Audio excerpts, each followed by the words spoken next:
최근 일본의 인터넷상에서는 세 장의 다른 사진이 큰 주목을 받으며 일본 네티즌들을 대분노의 상태로 이끌고 있습니다. 우선 첫 번째 사진은 1944년 미국의 우체국에서 출시했던 우표 시리즈인데요.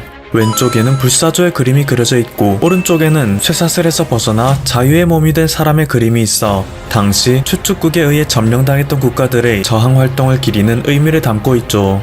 덴마크, 벨기에, 프랑스, 오스트리아, 네덜란드 등 대부분의 국가들이 독일의 침략을 받았던 유럽 국가임을 알 수 있습니다. 그런데 이 와중에 유일하게 유럽에 속하지 않은 아시아 국가가 있었습니다. 바로 한국이죠. 별것 아닌 것처럼 느껴질 수도 있지만 이것은 사실 꽤 중요한 의의를 갖고 있는데요. 우선 일본에게 침략을 당했던 아시아 국가는 한국뿐만이 아니었습니다. 대만, 필리핀, 말레이시아, 캄보디아 등 수많은 아시아 국가들도 일본의 강제 통치를 받았지만 오직 한국의 저항 활동만이 미국에게 그 의지를 인정받았던 것이죠. 게다가 이것은 미국이 일본의 원폭을 투하함으로써 항복을 받아내고 이와 동시에 한반도가 해방이 된 1945년보다 1년 전의 일이기 때문에 그 의미가 더욱 크다고 할 수 있는데요. 오늘날 일본의 수많은 사람들은 한국은 일본이 미국에게 항복을 했기 때문에 해방된 것일 뿐이다. 자신들의 힘으로도 이루어낸 것이 하나도 없기에 그들이 말하는 것처럼 광복 또는 독립이라는 것은 틀린 표현이다.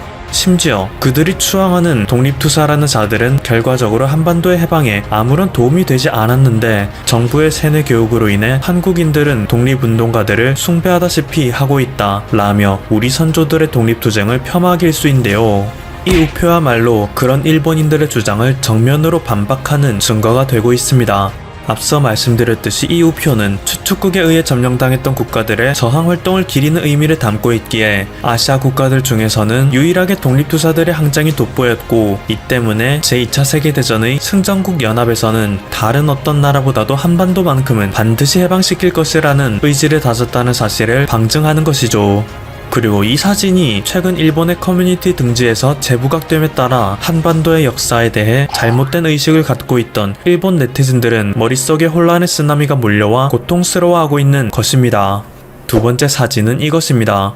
2004년 한국의 가수 이정현 씨는 독특한 음악과 뛰어난 무대 퍼포먼스로 인해 국내는 물론이고 일본에서도 큰 인기를 구가하고 있었습니다. 이에 일본의 방송사 NHK에서는 연말 가요 프로그램인 홍백가합전에 이정현 씨를 출연 섭외하였는데요. 일본의 가수도 쉽게 초청받지 못하는 일본의 가요 프로그램에 한국인 가수인 이정현 씨가 초대되는 것은 굉장히 이례적인 일이었기에 한국의 언론은 물론 일본의 언론에서도 크게 주목했었죠. 그런데 이정현 씨가 해당 프로그램에 출연하는 데에는 한 가지 조건이 있었습니다. 바로 일본의 전통 의상인 기모노를 입고 나와달라는 것이었는데요. 만약 이정현 씨가 이 요구를 거절한다면 일본 방송가의 텃세로 인해 이정현 씨는 앞으로 일본에서 활동하는 것이 매우 힘들어질 수 있다는 이야기가 나왔습니다.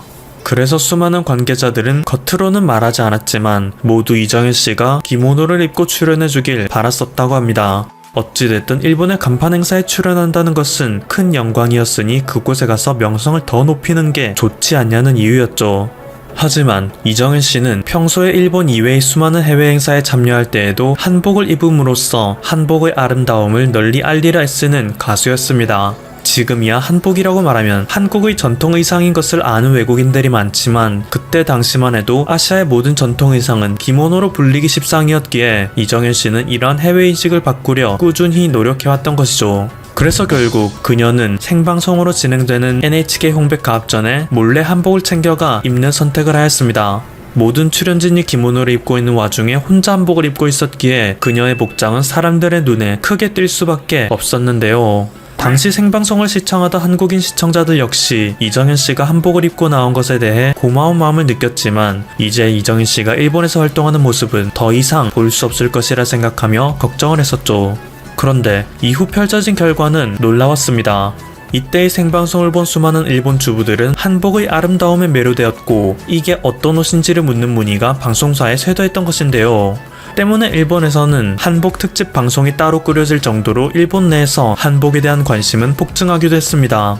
한복을 알리고자 했던 그녀의 마음이 진정으로 통했던 것이죠. 하지만 최근 이 사건이 일본에서 재주목되자 일본의 네티즌들은 그때 당시와 전혀 상반된 반응을 보이고 있는데요. 기모노를 입고 와달라고 방송사에서 정중하게 요청했는데 굳이 한복을 입고 나온 것은 반일 사상을 드러낸 거라 봐도 무방한가요? 남의 나라에 와서 민폐를 끼친 것을 당당하게도 말하는구나. 그렇게 한복을 입고 싶으면 자국에서 입지 그래요? 다시는 일본에서 소식을 듣는 일이 없기를 바랍니다. 라며 열폭하는 모습을 보였죠. 그리고 이렇게 같은 사건에 대해 일본인들이 전혀 상반된 반응을 보이는 것은 역시 최근 들어 급격히 상승하고 있는 한복의 명성 때문으로 추정됩니다. 넷플릭스로 대표되는 OTT 서비스를 통해 한국의 드라마가 전 세계에서 큰 인기를 얻고 있으며 블랙핑크와 방탄소년단 등 세계에서 내로라는 한국의 아티스트들은 각종 활동에서 아름다운 한복을 입고 나오고 있죠. 그래서 결국 한국의 문화에 관심을 갖게 된 수많은 외국인들은 한복이 기모노의 일부가 아닌 한국만의 고유한 전통 의상이며 더 나아가 기모노보다 더 높은 수준의 우아함을 담고 있음을 느끼고 있는 것입니다. 만물 일본서를 제창하며 한국의 모든 것이 일본으로부터 기원했다고 주장해야 하는 일본의 입장에서는 이러한 현상이 결코 달가울 수 없기에 열폭하는 모습을 보이는 거죠.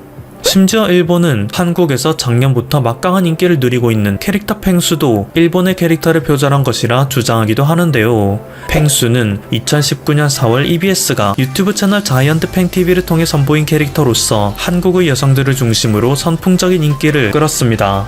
하지만 지난 9일 일본의 데일리 신초에서는 한국의 펭수는 일본의 쿠마몬을 표절한 거라는 주장을 제기하고 나섰죠.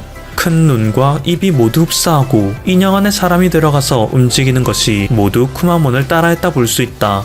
단순한 마스코트 캐릭터에 그치지 않고 각종 지자체의 홍보 활동을 도와주며 굿즈를 출시해 수익을 올리는 것 역시 똑같다. 일본의 쿠마몬이 없었다면 한국의 펭수도 존재하지 못했을 것이다. 너무나도 추해서 눈물이 날 지경입니다. 이렇게까지 한국의 사소한 것 하나하나 일본의 것이라 주장하고 싶은 걸까요? 사실 일본이 이런 추한 모습을 보이는 것이 이해 안 되는 것은 아닙니다. 펭수에 대한 기사 이외에도 일본의 다양한 언론에서 최근 보도하고 있는 각종 기사를 보면 이러한 일본인들의 마음속 기저에 깔려있는 심리를 파악할 수 있는데요. 다이아몬드에서 10일 보도한 기사에 따르면 현재 전 세계가 빠른 탈중국화를 보임으로써 이 기회를 잡기 위한 수많은 국가들의 눈치 싸움과 속도전이 이루어지고 있지만 정작 일본은 아무것도 하지 못해 우왕좌왕하는 상태라고 합니다.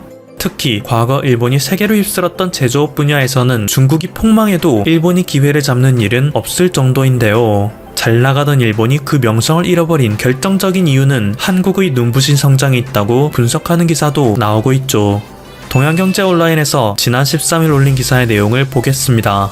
일찍이 싸고 품질이 뛰어났기에 전 세계에서 인기를 끌었던 메이드 인 재팬은 이제 온데간데 없이 사라졌다. 한국의 LG나 삼성이 세계 주역의 자리를 모두 빼앗았다. 한 명의 소비자로서 해외에 나갔을 때 주위를 살펴보면 깜짝 놀랄 정도로 메이드 인 재팬의 존재가 희미해졌음을 알 수 있다. 호텔의 객실에서도 지인의 집에서도 가전 매장에서도 일본의 가전제품은 이제 눈을 씻고 찾아봐도 볼 수 없게 됐다. 싸고 품질이 뛰어나다는 평가는 이제 완전히 한국의 것이 된 것이다. 일본의 것은 대신 불필요한 기능이 많아 비싸고 과잉 품질이라는 비난을 받으며 곤욕을 치르고 있는 실정이다.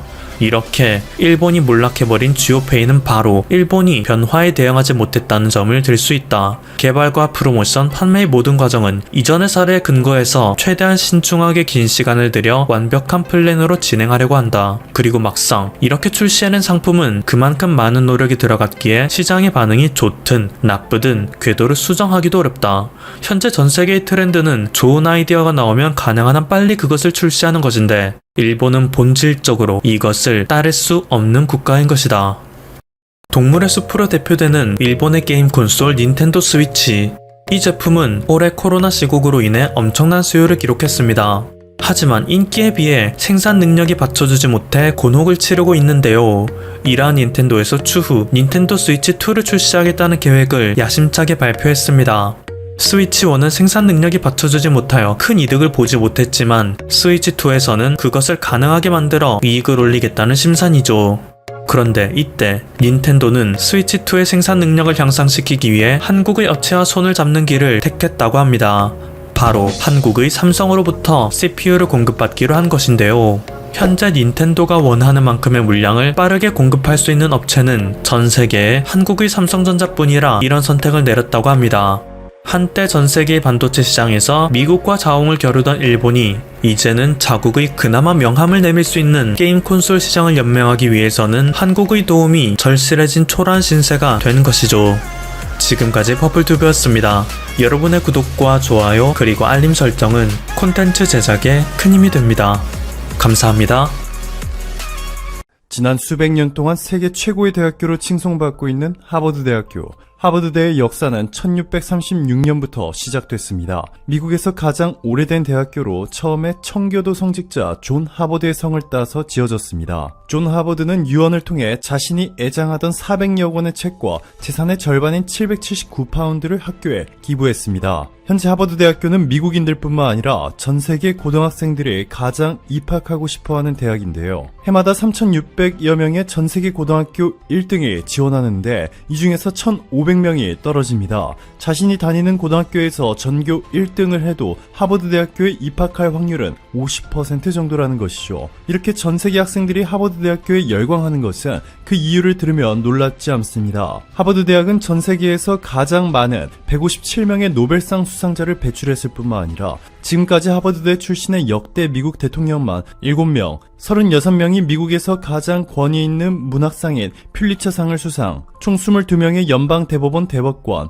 7명의 세계은행 총재, 62명의 억망장자가 모두 하버드대학교 출신입니다. 미국을 포함한 전 세계 지도층을 하버드대 출신이 꽉 잡고 있기 때문에 실제로 세계 경제에 미치는 영향력이 막강한데요. 하버드대학교가 운영하는 펀드 규모는 50조 원에 육박합니다. 명성과 영향력도 세계 최강인데 돈도 많죠. 자, 그런데 이렇게 세계 최강의 대학교에서 충격적인 일이 벌어졌습니다. 마크 램지어 하버드대 교수가 일본군 위안부 피해자들을 매춘부라고 주장한 논문을 발표했고, 이뿐만 아니라 1923년 관동 대지진 당시 일본 자경단의 조선인 학살도 부정했습니다. 마크 램지어 교수는 위안부를 일본군이 강제로 동원했다는 서술은 그야말로 사실이 아니다 라는 황당한 주장을 했고, 또한 그는 1923년 일본 간토 지역에서 10만 명이 사망한 대지진 발생 이후 일본인 자경단이 제1조선인을 살해한 것은 사실이라고 인정했지만 중요한 것은 학살이 있었는지 여부가 아니다. 조선인이 일본에서 얼마나 광범위하게 범죄를 저질렀고 실제로 자경단이 처단한 조선인이 얼마나 되느냐는 것이다 강조했습니다. 즉 당시 조선인이 일본에서 수많은 범죄를 저질렀기 때문에 일본 자경단의 표적이 됐고 실제 사망 숫자도 부풀려졌다고 말하고 있습니다. 게다가 그는 일왕 암살사건 주모자로 날조된 박열을 거론하면서 일부 역사학자들의 반론은 있지만 명백한 암살 시도였다 라며 극우 세력의 시각을 그대로 대변해 주었습니다. 여기서 더 충격적인 것은 램지어 교수 논란 사태에 대해 하버드대학교의 로렌스 바카우 하버드대 총장의 반응이었습니다. 로렌스 바카우 총장은 램지어 교수의 주장은 학문의 자유에 포함되기 때문에 전혀 문제가 없다 라며 그를 옹호했습니다. 이들의 발표 내용은 세계 최고 대학교에서 나왔다고는 믿을 수 없는 수준의 왜곡된 주장인데요. 이들이 도대체 왜 이렇게 말도 안 되는 말을 하고 있는지에 대해 호사카 유지 교수와 이영채 일본 게이센 여학원대 교수가 TBS 김어준의 뉴스공장에서 밝힌 이유는 더더욱 충격적이었습니다. 램지어 하버드대 교수의 매춘부 주장은 일본 기업의 빵빵한 지원 아래 이루어진 것으로 알려졌습니다. 하버드대에서 램지어 교수에게 부여한 직함은 미쓰비시 일본 법학 교수입니다.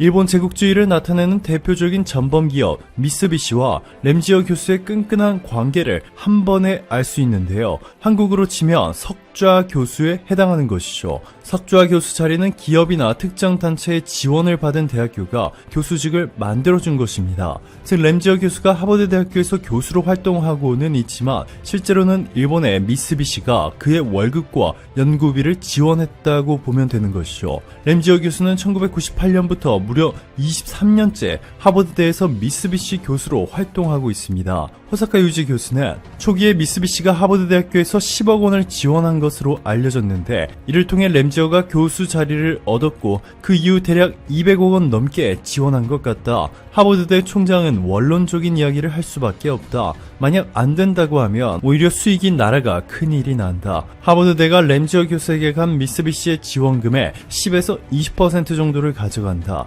이 돈으로 학교 내 여러 연구 사업에 쓸 수 있기 때문이다. 전했고, 이영채 게이센 여학원대 교수는 밝히면 밝힐수록 일본 기업의 명문대 기부는 더 많이 나올 것이다 라며 재팬스쿨이라 비판했습니다. 이 소식을 들은 미국 거주 한국인들은 크게 들고 일어났습니다. 뉴욕 한인 학부모 협회는 한국인 위안부 피해자들을 자발적으로 매춘부로 규정한 마크 램지어 하버드대 로스쿨 교수의 즉각적인 사임을 공식 요구했습니다. 하버드대 총장에게 최윤희 뉴욕 한인 학부모 협회 회장은 서한을 통해 램지어 교수의 논문은 시민교육이라는 하버드대의 임무를 명백히 위반했다. 세계적인 저명 대학의 교수로서 자신의 연구에 대해 균형 잡힌 시각을 갖지 못했다. 그 어떠한 교수도 인권 위에 있지 않다. 하버드대의 램지어를 교수진에서 즉각 물러나게 해줄 것을 요구한다 전했고, 매사추세츠 주 한인회도 성명을 통해 어처구니 없는 램지어의 망발에 견딜 수 없는 모욕과 수치감을 감출 길이 없다. 그를 교수의 자리에서 끌어내려야 한다 전했습니다.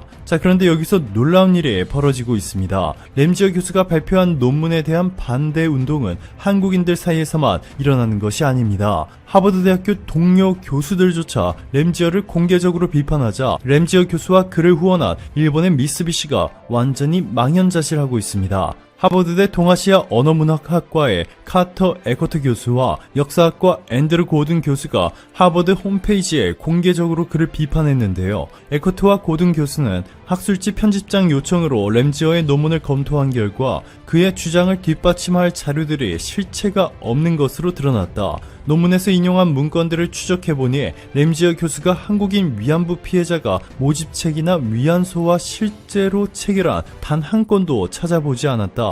램지어 교수가 중국 상하이 위안소 계약서라고 제시한 문건은 한국인 위안부가 아니라 술집에서 일하는 일본인 여성 바텐더의 계약서 표본이다 라며 최악의 학문적 진실성 위반이라 강력히 비판했습니다. 심지어 이 하버드대 교수들은 논문에서 확인된 문제점들을 목록으로 만들고 있으며 완성되면 이를 모두에게 공개할 것이라 밝혀 미쓰비시와 램지어 교수에 충격을 주었습니다. 이는 하버드 대학교만의 문제가 아닙니다. 일본이 매년 미국의 로비 자금으로 쏟아붓고 있는 규모는 200억 원이 넘습니다. 한국 대사관의 대미 로비 금액의 2배에 육박하고 있죠. 미국에는 로비 활동이 지극히 합법입니다. 전 세계 수많은 나라들이 미국 의회나 행정부에 막대한 후원금을 제공하고 자신들의 국가에 유리한 법안이 나올 수 있도록 로비 활동을 펼치고 있습니다. 즉 지금까지 미국이 일본 제품에 낮은 관세를 부과하고 역대 미국 대통령들이 일본과의 동맹을 반복적으로 강조한 것은